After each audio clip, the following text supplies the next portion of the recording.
自己人生当中第一场体育场演唱会，这一切都是超乎我意料的。他的声音是至关重要的。每一站实际上都会有很多新的内容出现，这件事情是我们第一次做到的。他的演出其实很强调关于爱这件事情，这就是身为艺人在舞台上的周深。我很为周深骄傲，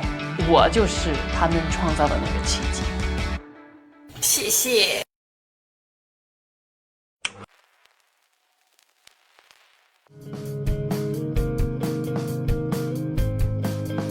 你们好吗？第一场9.29赫兹巡回演唱会跟大家见面的时候是在体育馆里面，是在梅奔，所以当时就不知道大家听完会是什么样的一个感受。当时是怀着一个非常未知的一个恐惧感去演唱，因为他第一场压力大嘛，真的紧张的我看手都凉了。每一场演完，第一个发信息的绝对是他给我，师傅，我今天唱的行吗？我说你把他的妈字给去了。非常的好，收到了就朋友们的反馈之后，稍微的心安了一点点，就觉得哎呀，好像是大家有看到一个，无论是全新的周深，还是一个全新的一个表达，发出了一个收官的感觉。我们不是刚演完第一场吗，老师们？我没想到周深第一场演出是户内，在上海的梅奔，第二场以后才来到了户外，整个的舞美来说都不太一样。但是我们的设计来说呢，就按照是最高顶配的了。因为我觉得，既然他来找我，或者说他来请我做他的音响总监，肯定是对他的声音是至关重要的，否则的话他不用请我来。所以说，从我内心来说呢，我就想，怎么能够把他的最好的声音展现给他的粉丝们。我们现在用的器材啊，是现在全世界上应该是数一数二了。我打个例子 ，Taylor Swift 世界巡演用的就这套系统 ，Coldplay、Beyonce 用的都是这套系统。作为我们音响系统，现在算是旗舰的了。优势就是重量轻，声压极大，整个控制声场的能量非常的好。它对于周深这种声线来说，我们需要这种器材来协助我们，帮助我们达到他声音的最完美的展现。所以说，我们今年用的这套系统呢是世界顶级的，但是使用的量 ，Taylor Swift 世界巡演用的是我们现在做那个塞喇叭，就是做侧补声的喇叭，主喇叭的 GSL 都没有用到。我们现在用的主喇叭用的 GSL， 就是它的最大的大哥。当然说，我们所做的这一切都是有据可查的，都做了很多的案头工作。就刚才我进门的时候拿了这一堆东西进来，是他每次演唱会我们所做的所有的案头工作，包括系统的工程，包括整个线路连接，包括无线频率通道。这是只开了一个侧边的主喇叭，一点点的，你看这个观众席越来越多，就越来越均匀了，这就代表我们扬声器全都覆盖了。这只是覆盖到这儿，这些紫的还都没覆盖呢。你看，等到最后全部我们都设定完了以后是什么样？整个的能量分布都是均匀的，每个角度、每个位置人听的声音都清楚。现在我们巡演啊，基本上的配置，主扩声喇叭176，调音台呢是用到了将近120路，20个讯道，完了功放大概用了70多台，这是标配。那在鸟巢，我就跟您说，在这个基础，刚才我说的这基础上 ，double 加1倍。我真的是想哭哎，就是在师傅这么忙的情况下，然后师傅就立马答应去各种调时间，帮我们组我们的这样一个团队啊，包括我们的音箱的搭配，我觉得所有东西真的是帮我松了一大口气。他对于我来说有一种那种感情，好多人都不说这是我儿子嘛，干儿子。我对他也是有一种父与子之间的这种感情上的事情，所以说他可以这么说吧。我相信周深站在舞台上，他只要看在我站在场地里头，他心里会对于声音这一块，我觉得他会安定一些，踏实一些。我们这次9.29赫兹的全国巡演，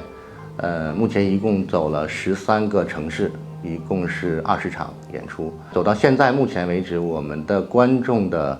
入场总数应该是在70万加，是这样一个人数啊。另外呢，就是我们这一次观众的年龄段吧， 24到30岁这个年龄段是我们一个主要的一个观众群体。重复观看，目前我们测算过的是应该是有连续看过8场。帽子摘了，你看看，我看一下，我们还是差不多的。60，再加19岁。就见面之前，你不会想到是年龄跨度这么大的一次见面。以前所有的交谈也好，或怎么样也好，我们都是真心在交谈，但是你没有面对面见面的时候，你感受不到他们是什么样的工种啊，什么样的年龄段啊，什么样的性别，包括有小朋友们9岁、10岁左右就来听，然后也有80多岁来听的，然后也有看到就是有拄着拐杖来听的，然后也有推着轮椅来听的，前2天还有看到视觉障碍的这样的特殊的人群来听，所以就这种震撼你是没有办法去形容的，就是你看到的那一刹那，你会觉得我配吗？这句话好像听起来就是怪怪的，但真的是心中会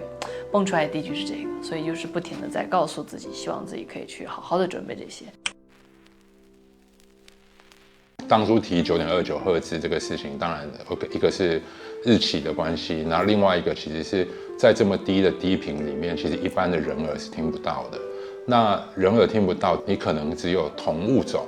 你才有办法听得到这么低频的声音。所以我们在观众进场的时候，你会看到有鲸鱼啊、大象啊，各种不同的生物。然后那些生物其实都是很低频的。我们开演前的最后一个画面，其实就是周深的，就是光点聚集成他。那当然就是在讲他跟观众们得是同频，所以你们可以听得到他的声音这样子。说实话哦，真的是我们巡演大概演了1、2站之后，才发现为什么不叫同频演唱会。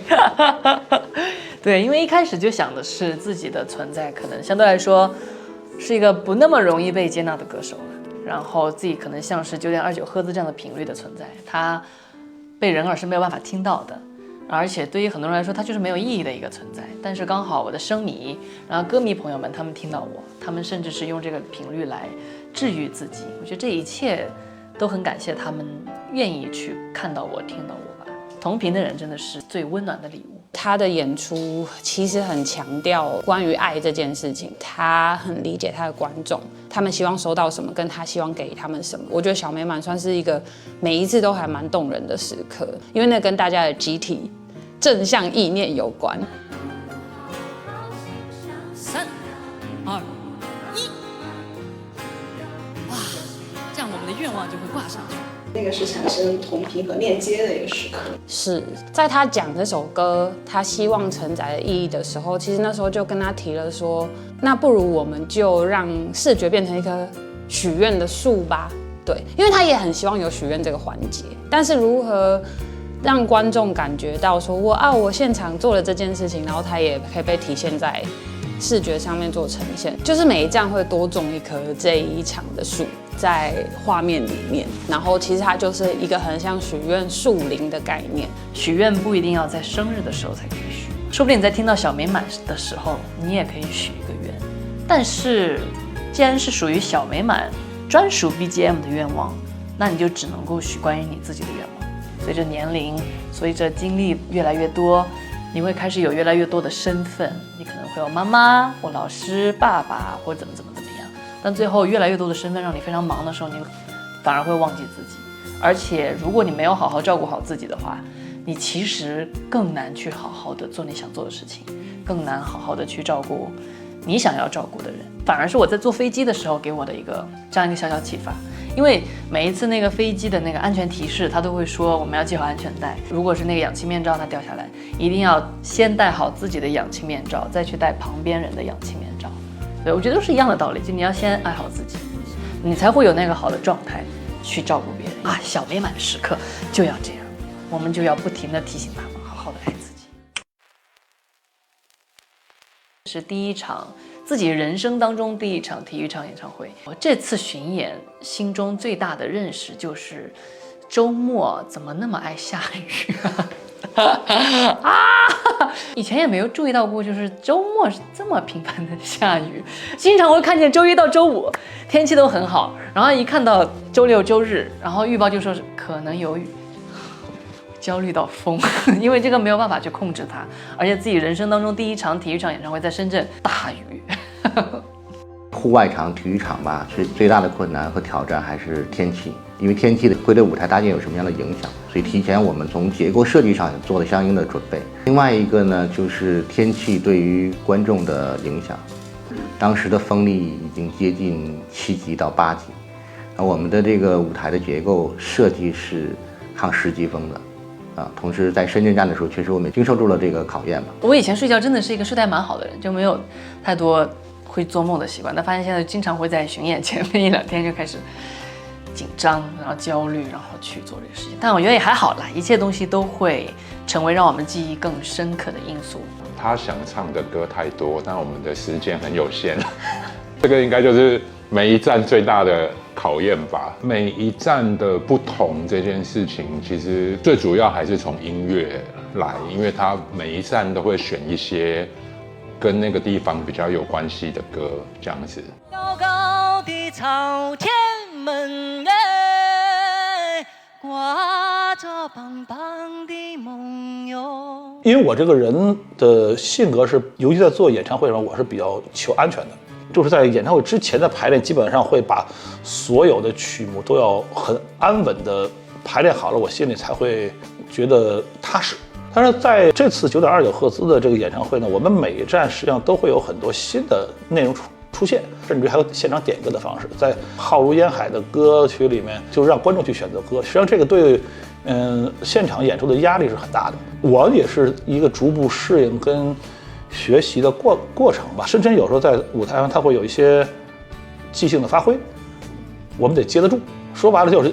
经常会提心吊胆的。再来点首歌吧，少奶奶。雪花落下。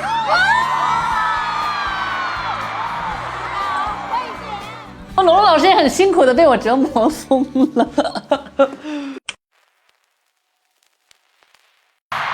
切我不该，我的姿态，我的爱，我的痛都一升起来，请我看开，我的存在，我的命，我的爱都不必公开。我是一个本来就没有那么有安全感的人，然后站在舞台上要唱自己专辑全新的歌，对我来说是一个巨大的挑战。自己也作为听众啊，作为听众，你要听一个新歌的时候，就是相对来说比较难的，门槛会稍微相对来说高一点的。我心里想压力好大呀，但那一下我觉得一定要这样做。那七号不改那个，像深深从来都没有就是接触过这么非常摇滚的这种风格，但是在北京这么一个摇滚的城市，在鸟巢这么大的一个场地，然后他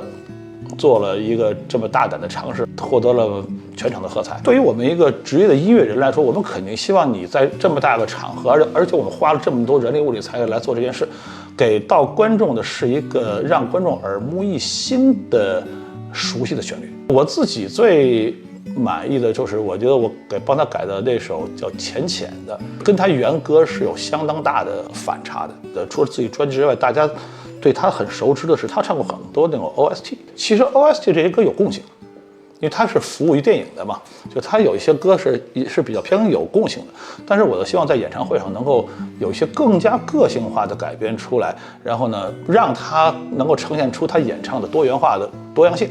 然后呢，就是能够呈现出更多维度的他的这个好的唱功。当然就是一方面我这么做了，同时呢，后来我也是很惊喜的发现，他的这张专辑《反正代词》实际上他也在做这方面的尝试。所以说呢，不管是我觉得在这个系列的演唱会上是我的改编的思想，还是他自己做新专辑的这个思想呢，我觉得不谋而合的让大家对他有一个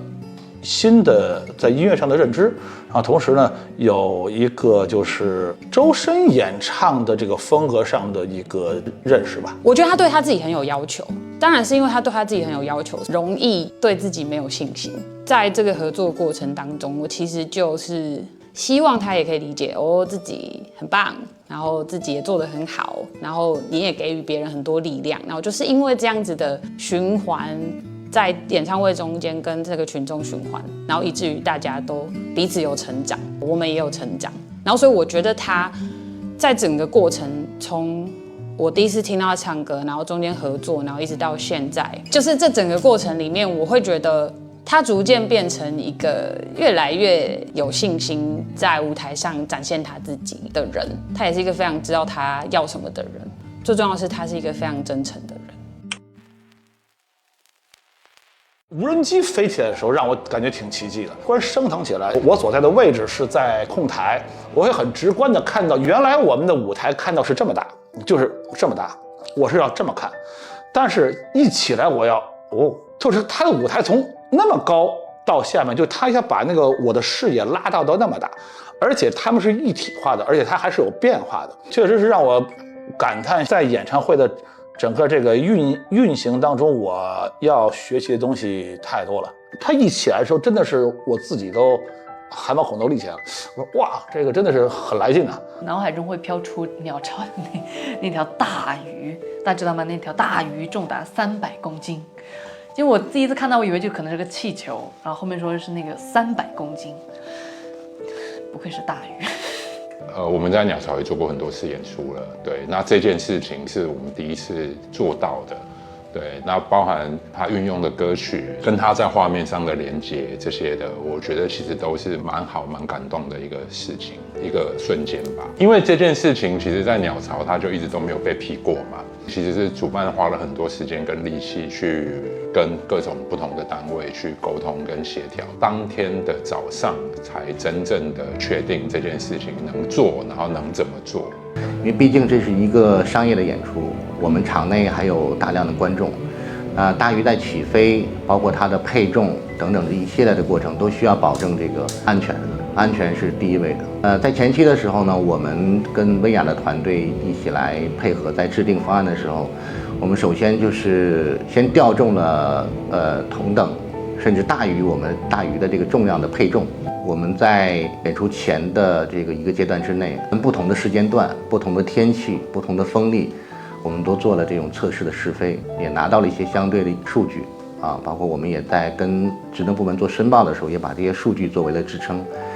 最终得到了这个相关部门的这个批准，也算是对我们这个周深演唱会鸟巢这一站的一个支持。整体的配合在一起的时候，真的是我自己都非常非常的感动。其实每一次能够让大家看到的惊喜，都是背后有非常多的老师们去付出了非常多的努力，无论是争取啊，然后包括很多次的测试啊，然后确保一切都能够平平安安、顺顺利利。后面真的有很多老师们的努力的工作，所以我觉得这还能说自己不幸运吗？还能说自己不满意吗？这我都没有资格说这个话。我觉得一切都是超乎我意料的。我觉得对我自己个人面向来说，我觉得是我以渺小爱你。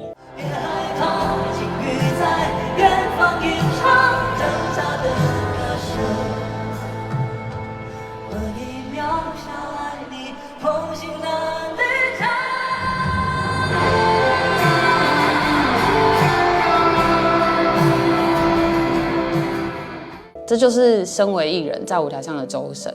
他最想要传达跟最能够收到所有人给他力量的一个瞬间。所以我觉得那瞬间是我每一次都会有不一样的体感，但是都有很深刻的印象。这个奇迹呢，我是觉得今年，整个的这个舞台的表演形式，挺让我感慨的。一个这么年轻的小孩，这么好的一个整个的演出的一个配置。当然说，从音响，包括灯光，包括视频，包括整个乐队的呈现，我觉得都给9.29赫兹的这个巡演啊，非常的大的一个奇迹。我自己认为，我很自豪啊。深深呢有点不太一样，这个不太一样是什么呢？就是因为我们俩可能有一个父子的关系吧。我自己认一下啊，不知道孩子认不认。从我来说，他对我的那个感觉，所有的人都能感觉出来。我从入行到今天是整整干了44年，到现在。但是我觉得歌手跟我这么亲近的，好像就是深深了。觉得我很为周深骄傲。对，就我站在体育场那一刹那，因为我发现3万多、4万多、5万多、6万的观众一起在看你的时候，我觉得那一下他就是 magic。所以我在演唱会有说的很多的就是，我就是他们创造的那个奇迹。对，我这么一个普通到不行的人，我没有他们的话是不可能走上这样的舞台，被那么多光照在身上，不可能的。深深特别感谢今年咱们在一起的时光，也特别高兴能够合作这次9.29赫兹的这个巡演。希望呢，就是以后你的音乐的路能够越走越好，能够有更多的声迷。也希望我们未来能够有可能有更好的合作。祝周老师每一个10年都很棒，然后每一个10年都可以发新专辑，连发10次好了，这样好不好？我觉得你会更棒，加油！一直唱，一直唱，永远一直唱。师傅希望你还是那句话，就是坚持你的坚持，热爱你的热爱，加油！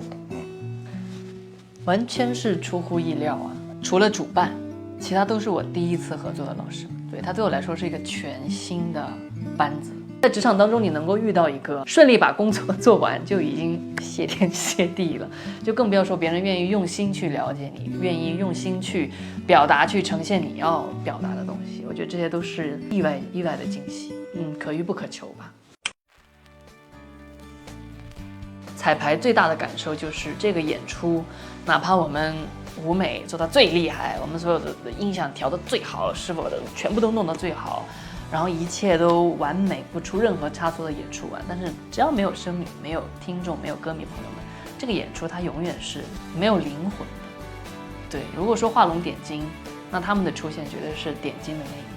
觉得他们的氛围，他们每次给我非常热烈的、非常热情的回应的时候，他们都在给这个演出加分，都在给我们所有的工作人员觉得哇，我们的这些小心思都被他们看见了，而且好像真的让大家变得更开心。他说谢谢，一定是谢谢声迷们，谢谢歌迷们，谢谢每一个听到我然后向我投来善意的人。9.29赫兹巡回演唱会，荣誉可播出版，荣誉不可播出版，大家知道是哪2个字了？对，声迷荣誉，声迷，观众朋友们荣誉。为你自己许一个愿，比如说为您的20年，我们那晚都不说出来的哟。可以，下一次有机会的话，我们再揭晓。好，许愿了。